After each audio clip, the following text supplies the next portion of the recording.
During the summer of 2013, events in northeastern United States involving a strange, human-like creature sparked brief local media interest before an apparent blackout was enacted.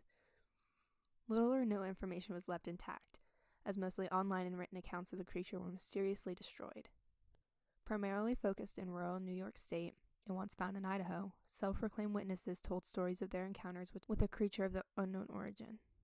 Emotions ranged from extremely traumatic levels of frightened discomfort to an almost childlike sense of playfulness and curiosity. While their published versions are no longer on record, the memories remain powerful. Several of the involved parties began to look for answers that year. In early 2006, the collaboration had accumulated nearly 24 documents dating between the 12th century and present day, spanning 4 continents. In almost all cases, the stories were identical. I've been in contact with a member of this group and was able to get some excerpts from their upcoming book. Suicide Note, 1964.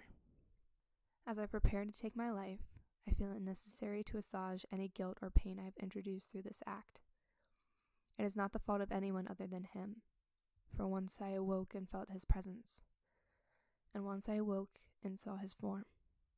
Once again I awoke and heard his voice, and looked into his eyes. I cannot sleep without fear of what I might next awaken to experience. I cannot ever wake. Goodbye. Found in the same wooden box were 2 empty envelopes addressed to William and Rose, and 1 loose personal letter with no envelope. Dearest Linny, I have prayed for you. He spoke your name. A journal entry, translated from Spanish, 1880. I have experienced the greatest terror.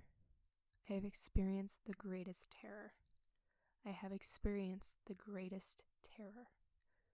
I see his eyes when I close mine. They are hollow, black. They saw me and pierced me. His wet hand. I will not sleep. His voice. A Mariner's Log, 1691. He came to me in my sleep. From the foot of my bed, I felt a sensation. He took everything. We must return to England. We shall not return here again at the request of the Rake. From a Witness, 2006. 3 years ago, I had just returned from a trip from Niagara Falls with my family for the 4th of July. We're all very exhausted after a long day of driving, so my husband and I put the kids right to bed and called it a night. At about 4 a.m., I woke up thinking my husband had gotten up to use the restroom. I used the moment to seal back the sheets, only to awake him in the process. I apologized and told him I thought he got out of bed.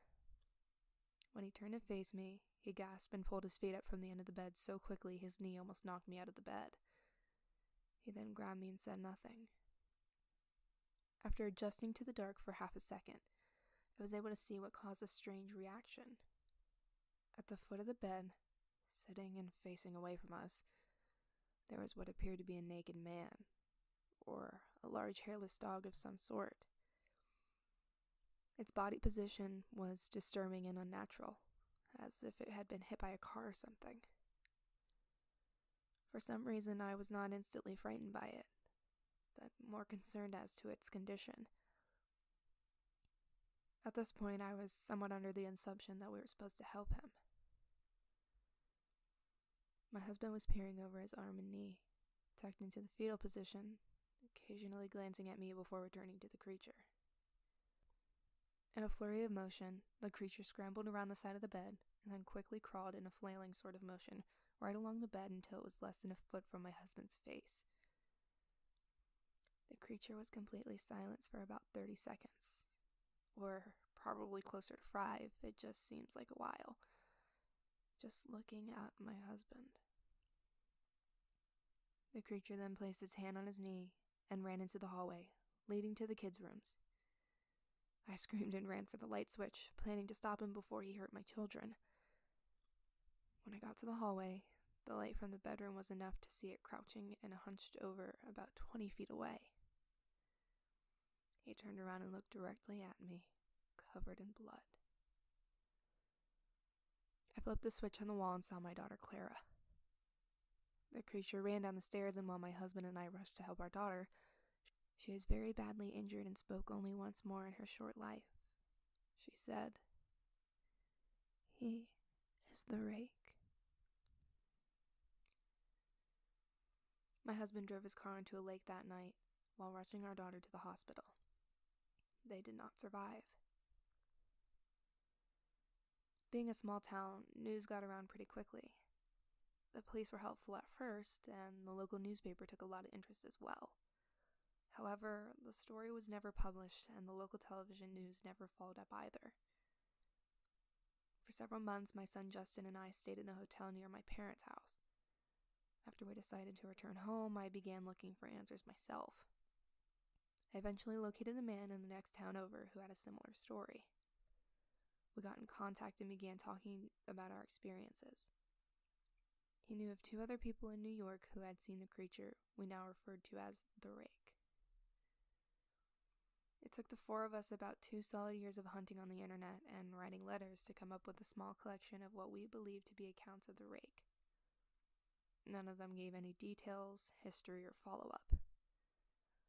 One journal had an entry involving the creature in its first 3 pages and never mentioned it again. A ship's log explained nothing of the encounter, saying only that they were told to leave by the Rake. That was the last entry in the log. There were, however, many instances where the creature's visit was one of a series of visits with the same person. Multiple people had also mentioned being spoken to, my daughter included. This led us to wonder if the Rake had visited any of us before our last encounter. I set up a digital recorder near my bed and left it running all night, every night, for 2 weeks. I would tediously scan through the sounds of me rolling around in my bed each day when I woke up. By the end of the 2nd week, I was quite used to the occasional sound of sleep while blurring through the recording at 8 times the normal speed. This took almost an hour every day. On the first day of the 3rd week, I thought I heard something different. What I found was a shrill voice. It was the Rake. I can't listen to it long enough to even begin to transcribe it. I haven't let anyone listen to it yet. All I know is that I've heard it before, and I now believe that it spoke when it was sitting in front of my husband. I don't remember hearing anything at the time, but for some reason the voice on the recorder immediately brings me back to that moment. The thoughts that must have gone through my daughter's head make me very upset. I have not seen the Rake since he ruined my life, but I know that he has been in my room while I slept. I know and fear that one night I'll wake up to see him staring at me. I'd like to thank you for making it to the end of this video. If you did enjoy, please be sure you like and subscribe. My name's Noir, and thank you for exploring the dark side of the internet with me.